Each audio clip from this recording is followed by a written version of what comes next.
انسان کو اللہ تبارک و تعالی نے سوچنے کی، سمجھنے کی صلاحیت عطا فرمائی ہوتی ہے۔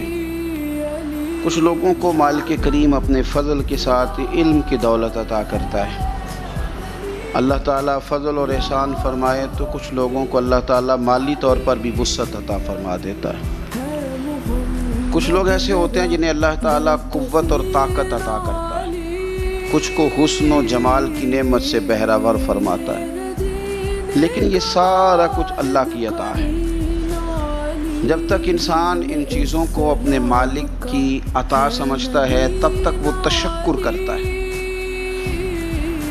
تب تک وہ عاجزی میں رہتا ہے، اور جب وہ سمجھ لیتا ہے نا کہ معاذ اللہ یہ چیزیں میرا حق تھیں، میری ملکیت ہیں، مجھے ملنی ہی چاہیے تھیں، اور میں دیکھو ممتاز ہوں کسی وجہ سے ان چیزوں میں، پھر وہ عجب میں مبتلا ہو جاتا ہے، خود پسندی میں مبتلا ہو جاتا ہے۔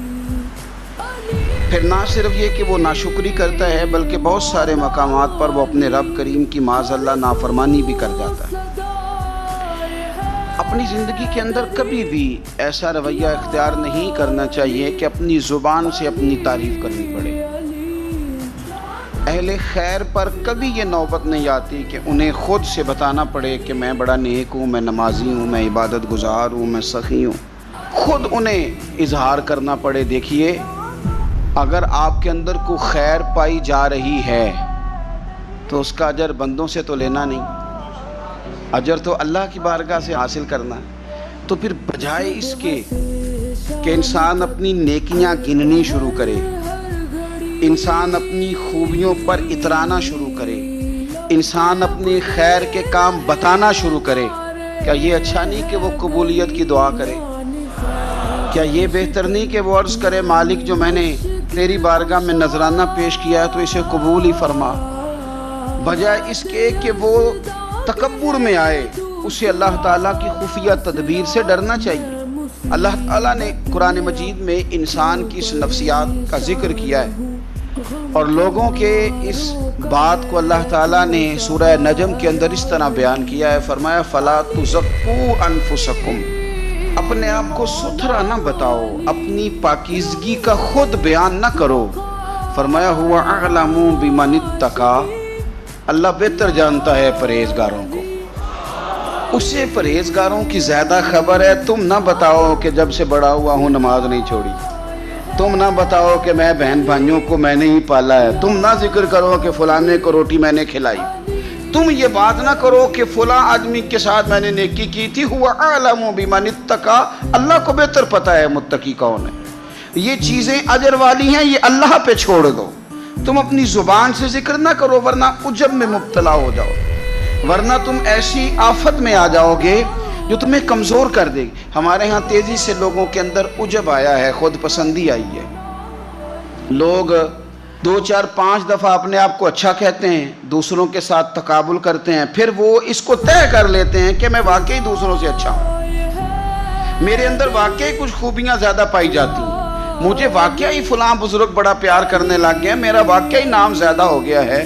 اور نہ میرے بھائی، رب کے بندوں کی تو شان یہ ہے کہ راتی ساری کر کر زاری، وہ نیند اکھاں تھی توندے، فجر اوہی گناہگار کا آون، تے وہ سب تو نیویں ہوندے۔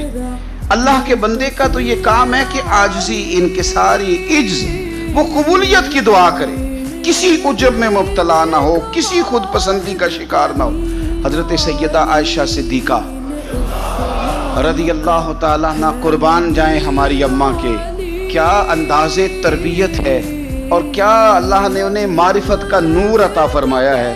کسی نے پوچھ لیا اماں جی گناہگار کون ہوتا ہے؟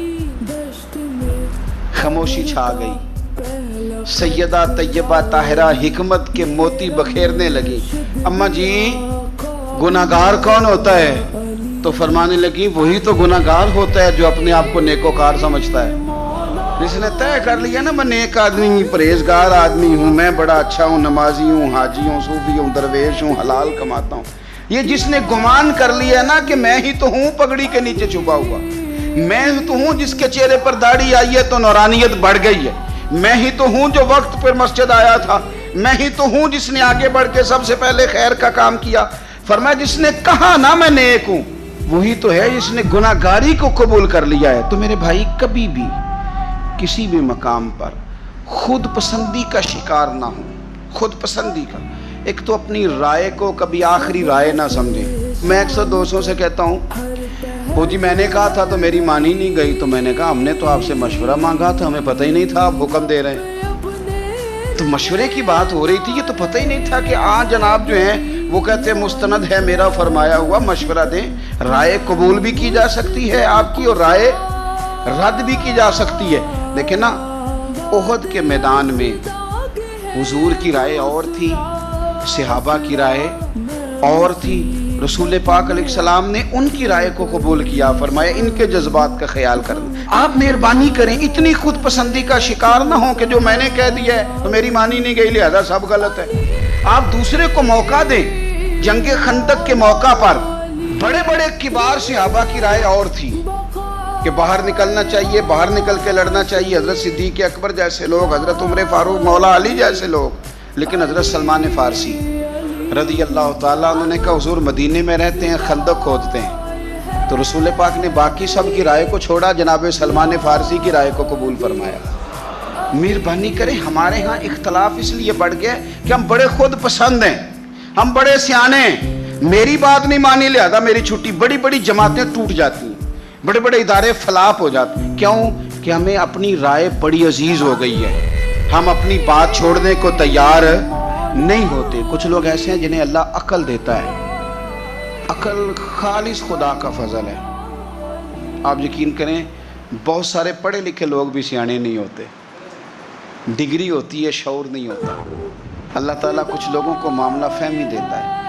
کچھ ایسے میں نے لوگ دیکھے ہیں دیہاتوں میں جو بظاہر ان پڑھ ہوتے ہیں پر بڑے معاملہ فہم، بڑے پنچایت کے سمجھدار، بڑے اچھے طریقے سے لوگوں کو اب اللہ تعالیٰ نے عقل دے دی، شعور دے دیا، خدا کا فضل تھا نا۔ اللہ نے ان کو بولنے کی طاقت دے دی، اپنا معافی ضمیر کہہ سکتے تھے، بات کرنے کی صلاحیت تھی۔ انہوں نے کیا کیا؟ انہوں نے دھوکہ دینے میں اپنی عقل کو استعمال کرنا شروع کر دیا، فراڈ کرنے شروع کر دی۔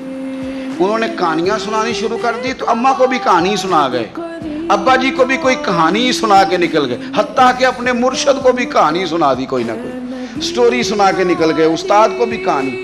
خدا اگر شعور دے تو اگر آپ اس سے منفی کام لے کے اتنا آگے جا سکتے ہیں تو آپ اپنی عقل کو مثبت جگہ پہ استعمال کریں تو خدا آپ کے شعور سے کام بھی بڑے بڑے لے لیتا ہے، پھر بڑے بڑے کام ہو جاتے ہیں، بڑا اللہ تعالیٰ نواز دیتا ہے۔ لیکن کبھی بھی اپنی صلاحیتوں کا منفی استعمال نہ کریں۔ اگر آپ یہ کہیں کہ ہم نے منفی استعمال ہی کرنا ہے اپنی ان ساری چیزوں کا، تو پھر یاد رکھنا کچھ لوگ دنیا میں آپ کو ایسے بھی ملیں گے، قد بھی بڑا اونچا ہے، رنگ بھی بڑا گورا ہے، چلنے میں انسان بڑا بھلا محسوس ہوتا ہے، لیکن آپ ذرا اس کا بازو اٹھا کے دیکھیں گے تو یہاں ایڈریس لکھا ہوا ہے کہ اس کا ذہنی توازن ٹھیک نہیں۔ اگر کسی کو ملے، کرتے پر ایڈریس لکھ دیا ہے، بازو پر لوگوں نے ایڈریس لکھ دیا ہے، اگر کسی کو ملے تو فلاں مقام پہ پہنچا دو۔ وہ ایک دفعہ خبر لگی کسی علاقے کی کہ ایک مقام پہ نا پڑھے لکھے اور مالدار نوجوان بڑی مہنگی گاڑی میں آئے اور ایک بوڑھے شخص کو زبردستی گاڑی میں ڈالنے لگے، اور وہ بوڑھا اتنا غریب تھا کہ فٹ پاتھ کنارے بیٹھ کے وہ خیرات مانگ رہا تھا۔ تو بہت سارے لوگ جمع ہو گئے، پولیس کو بھی بلا لیا گیا۔ جب آئے تو انہوں نے کہا تم اتنے مالدار ہو تو اس فقیر کو کہاں لے جانا چاہتے ہو؟ تو بچے رو پڑے، پہلے بتاتے نہیں تھے لوگوں کو، پھر وہ رو پڑے۔ انہوں نے کہا نہ ہمیں تنگ کرو، لے جانے دو۔ کا مسئلہ کیا؟ کہنے لگے یہ غیر نہیں ہمارے والد ہیں۔ ماجرا کیا؟ کہنے لگے بیچارے بڑے سمجھدار تھے، بزنس مین تھے، سب کچھ تھا، پر نہ اب ذہنی توازن ٹھیک نہیں رہا، اب سارا کچھ ہوتے ہوئے سڑکوں پہ بھیک مانگتے ہیں۔ او بے پرواہی ویک سجن دی، جتھے کسے دی پیش نہ جاوے، انہیں تاجاں والے در در رولے، تے او منگتے ہیں تخت بٹھاوے۔ سجنا کسے نو کارا ملدا ہی کوئی کعبے خالی آوے۔ تو اگر آج شعور سلامت ہے، شعور، تو پھر تھوڑا خیال کریں۔ کچھ لوگ خود پسندی کا شکار ہو جاتے ہیں، میں سونا بڑا ہوں، میرا رنگ بڑا گورا ہے، یہ ڈھل جاتی ہیں جوانیاں، ختم ہو جاتے ہیں مسئلے۔